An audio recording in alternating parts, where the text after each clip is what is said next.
Salam kenal buat adik-adik semua. Kakak mau memperkenalkan diri. Nama kakak Kak Nita, guru sekolah minggu.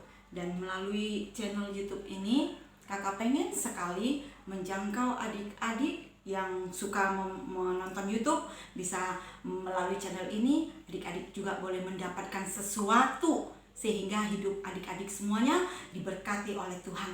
Saat ini kita cerita firman Tuhan ya tentang pokok anggur yang benar yang tertulis di dalam kitab Yohanes 15 ayat 1 sampai 8.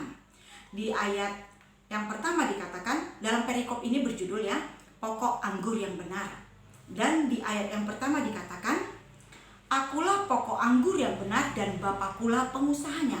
Nah, di sini kita belajar, kita melihat bagaimana Yesus mengumpamakan dirinya. Dia adalah pokok anggur. Yesus selalu menyampaikan cerita firman Tuhan selalu dengan perumpamaan supaya apa? Supaya setiap orang yang mendengar kita bisa mengerti, menggambarkan bagaimana gambaran itu yang mau disampaikan oleh Tuhan. Nah, saat ini Tuhan menggambarkan bagaimana dia mengatakan di ayat yang pertama, akulah pokok anggur yang benar dan Bapakulah pengusahanya. Jadi Yesus itu digambarkan sebagai pokok anggur yang benar. Dan di ayat 2 dikatakan, setiap ranting padaku yang tidak berbuah dipotongnya, dan setiap ranting yang berbuah dibersihkannya supaya ia lebih banyak berbuah. Nah, jadi di sini dikatakan bahwasanya ranting itu adalah setiap orang yang percaya kepada Tuhan. Nah, adik-adik, kakak mau kasih gambarannya. Anggaplah ini ya, kakak ambil tadi dari depan. Anggaplah ini sebagai pokok, sebagai pohon, pokok. Nah, di mana dikatakan pokoknya ini adalah menggambarkan kalau pokoknya ini batangnya yang di tengah-tengah ini adalah gambaran pokoknya yaitu Tuhan Yesus. Dan ranting-ranting daripada pohon ini adalah setiap orang yang percaya kepada Tuhan. Dia akan melekat kepada pokok itu sendiri. Jadi ranting ini adalah gambaran orang yang hidupnya di dalam Tuhan.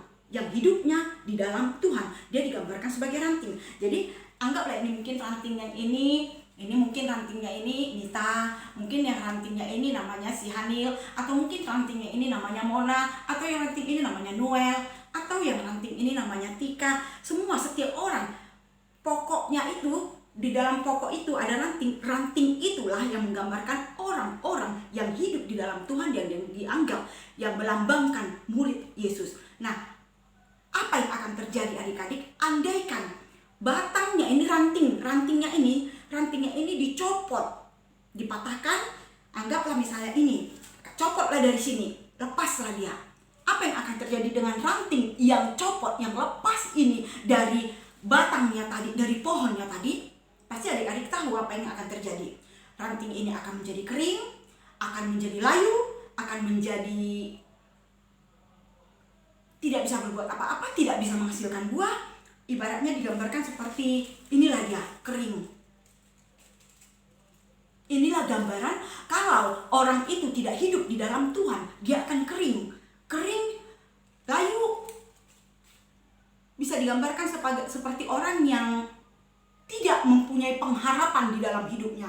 Dia tidak mempunyai pengharapan, dia tidak mempunyai impian untuk melakukan yang baik, dia tidak mempunyai kasih sayang, belas kasihan kepada orang, karena dia sudah kering. Nah, setiap orang yang lepas daripada, setiap ranting yang lepas daripada pokoknya ini, daripada pokoknya tadi, dia ini akan kering, layu, dan kemudian dikatakan bahwasanya rantingnya itu tadi yang tidak menghasilkan buah. Ingat, adik-adik, setiap kita ranting ini Tuhan mau kita menghasilkan buah. Rantingnya tadi, setiap kita Tuhan mau menghasilkan buah. Kalau tidak menghasilkan buah, dia akan dipotong, lepas dari pokok anggurnya.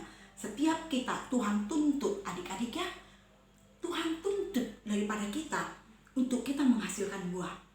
Buah-buah yang Tuhan maksudkan itu apa? Buah-buah roh yang terdapat di dalam Galatia 5 ayat 22. Apa saja itu? Ada kasih, sukacita, damai sejahtera, kelemah lembutan, kesetiaan. Pasti adik-adik tahu semuanya itu. Kakak percaya Nah, di sini dikatakan juga di ayat yang kelima, akulah pokok anggur dan kamulah ranting-rantingnya. Barang siapa tinggal di dalam aku dan aku di dalam dia, ia akan berbuah banyak, sebab di luar aku kamu tidak dapat berbuat apa-apa. Ingat, di dalam Tuhan kita dapat melakukan hal-hal yang luar biasa. Kalau kita di luar Tuhan lepas daripada pokoknya tadi, kita tidak bisa berbuat apa-apa. Kita tidak bisa menghasilkan buah. Kita tidak bisa mengalami damai sejahtera. Kita tidak bisa mengalami sukacita. Kita tidak bisa memiliki kesetiaan. Kita tidak bisa memiliki kelemah lembutan. Karena apa? Karena sudah lepas daripada pokoknya tadi. Hanya kita menempel kepada pokoknya itulah kita akan menghasilkan buah. Nah, kalau kita sudah menempel dan menghasilkan buah, itu yang Tuhan mau dari kita. Kemudian dikatakan kembali, barang siapa tidak tinggal di dalam aku, ia dibuang keluar seperti ranting dan menjadi kering, kemudian dikumpulkan orang dan dicampakkan ke dalam api lalu dibakar. Di sini dikatakan dicampakkan ke dalam api lalu dibakar. Artinya apa adik-adik? Satu saat nanti akhir hidup kita, Tuhan akan tuntut daripada kita buah yang tidak kita hasilkan. Kita dicampakkan ke dalam api, kita akan masuk ke dalam neraka. Karena apa? Karena dalam hidup yang Tuhan berikan, kita tidak menghasilkan buah. Kita tidak melekat kepada pokok anggur itu. Bagaimana ya caranya adik-adik ya? Supaya kita bisa melekat kepada pokok anggur itu, kita bisa nempel. Satu, miliki doa. Bangun tidur berdoa. Mau tidur berdoa. Mau makan berdoa. Mau melangkah pergi keluar rumah berdoa. Andalkan Tuhan. Satu, melalui doa. Kedua, apa yang harus kita lakukan? Membaca firman. Bagi kamu yang sudah bisa membaca firman, coba baca setiap hari. Mungkin adik-adik kecil yang belum bisa membaca firman, kamu bisa ambil firman Alkitabmu, berikan kepada mama papamu, ajak mereka. Ma, pa, yuk kita baca firman yuk. Supaya setiap adik-adik menjadi ranting yang melekat kepada pokok itu, pokok anggur itu Tuhan Yesus. Nah, kemudian dikatakan lagi di sini, jikalau kamu tinggal di dalam aku dan firmanku tinggal di dalam kamu, ayat yang ke-7 ya, dan mintalah apa saja yang kamu kehendaki dan kamu akan menerimanya. Di sini dikatakan mintalah apa saja yang kamu kehendaki, maka kamu akan menerimanya. Kenapa doa kita sering tidak dijawab Tuhan? Karena kita tidak hidup di dalam Tuhan. Karena kita tidak melekat kepada pokok anggur tadi. Sehingga Tuhan tidak mendengarkan dan tidak apa tadi dikatakan, mintalah apa saja yang kamu kehendaki dan kamu akan menerimanya.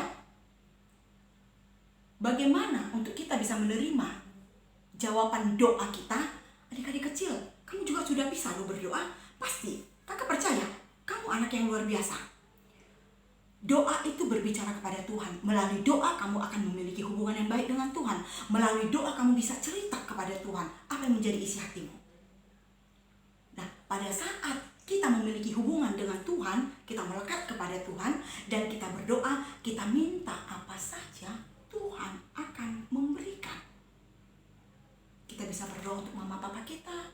Kita bisa berdoa untuk pekerjaan orang tua kita. Kita bisa berdoa untuk sakit kita pada saat kita sakit. Kita bisa berdoa. Tuhan pasti dengarkan. Kakak mau ajak saat ini ya. Mari kita hidup menempel kepada Tuhan. Tuhan menggambarkan dia pokok anggur. Kita rantingnya. Tuhan mau kita itu melekat kepada dia.